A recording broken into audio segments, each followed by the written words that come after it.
Hey there, friends. Pastor Jason here. Glad you could join me for today's daily devotional. Today we're starting Job. That's right. When we talk chronologically speaking, we go from Genesis 11 and skip on over to Job for the next couple weeks.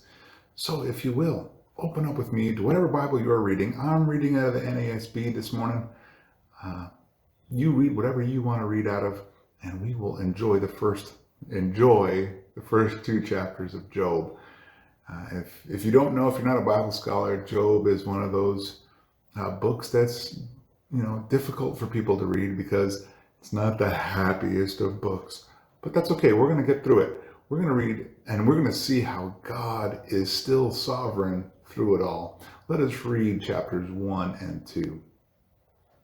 There was a man in the land of Uz whose name was Job, and that man was blameless, upright, fearing God and turning away from evil. 7 sons and 3 daughters were born to him. His possessions were 7,000 sheep and 3,000 camels, 500 yoke of oxen, 500 female donkeys, and very many servants. And the man was the greatest of all men of the East. His sons used to go and hold a feast in the house of each one on his day. Remember, there's 7 sons, 7 days. There you have it. And they would send and invite their 3 sisters to eat and drink with them.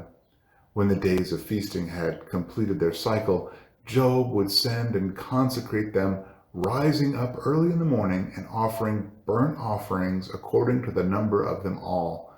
For Job said, "Perhaps my sons have sinned and cursed God in their hearts." Thus Job did continually. Now, there was a day when the sons of God came to present themselves before the Lord, and Satan also came among them. The Lord said to Satan, "From where do you come?" Then Satan answered the Lord and said, "From roaming about on the earth and walking around on it."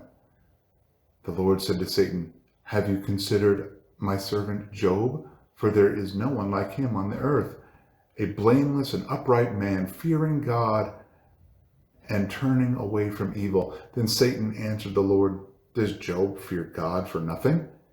Have you not made a hedge about him and his house and all that he has on every side?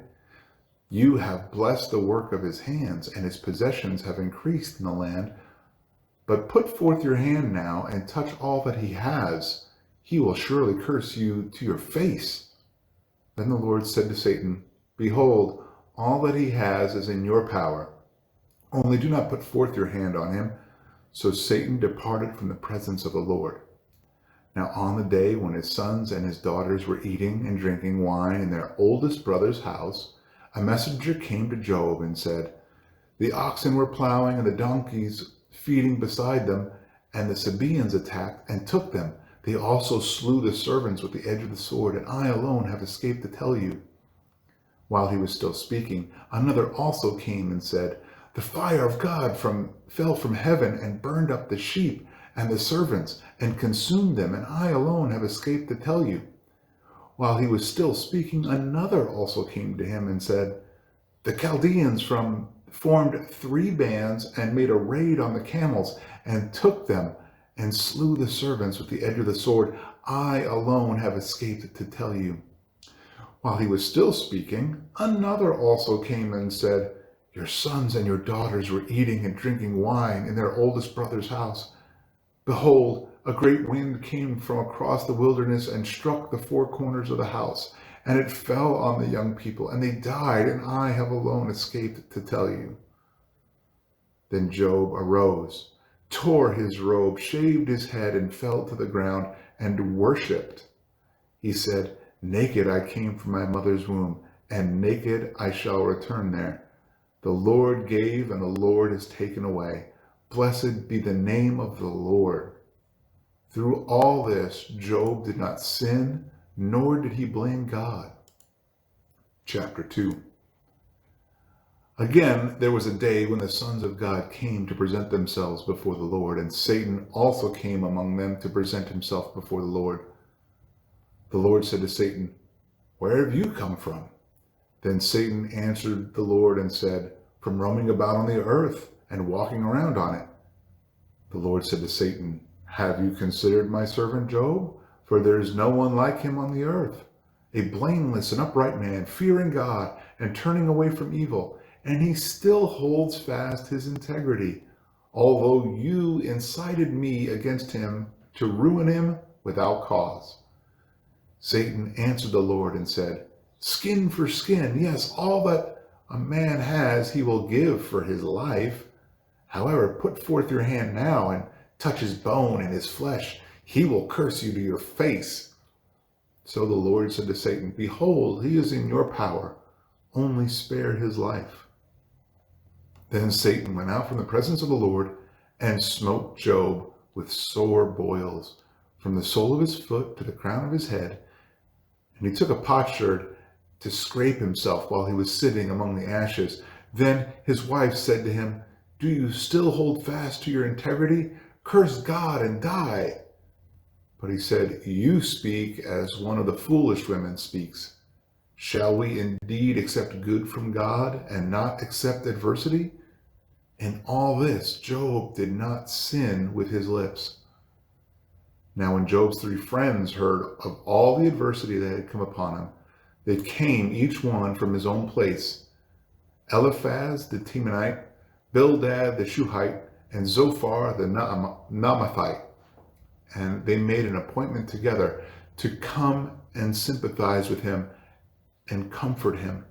When they lifted up their eyes at a distance and did not recognize him, they raised their voices and wept, and each of them tore his robe and threw dust over their heads toward the sky.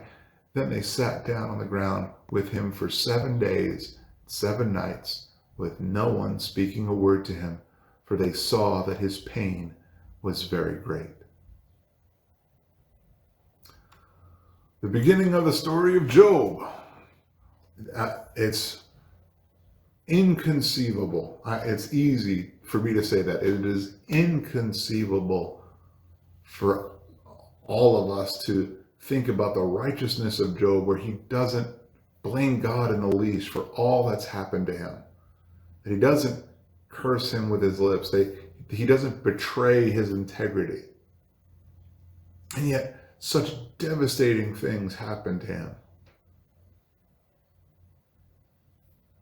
When things go wrong in our own lives, we are quick to doubt, we're quick to accuse, we're quick to turn away.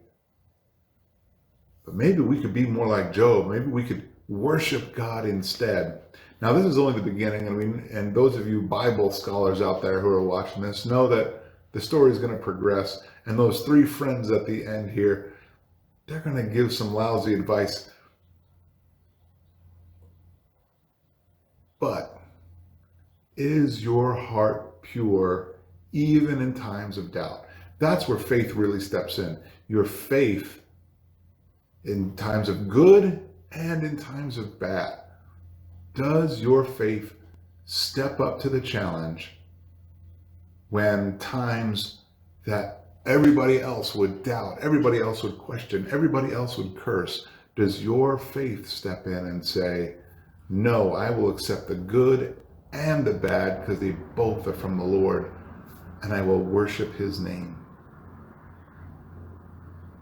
Hey, I hope this study in Job is going to be a blessing to you. I want you to go on out, be blessed, be a blessing to those around you, be an encouragement to someone today, be an encouragement to someone this week, and I will see you tomorrow with Job 3 and 4.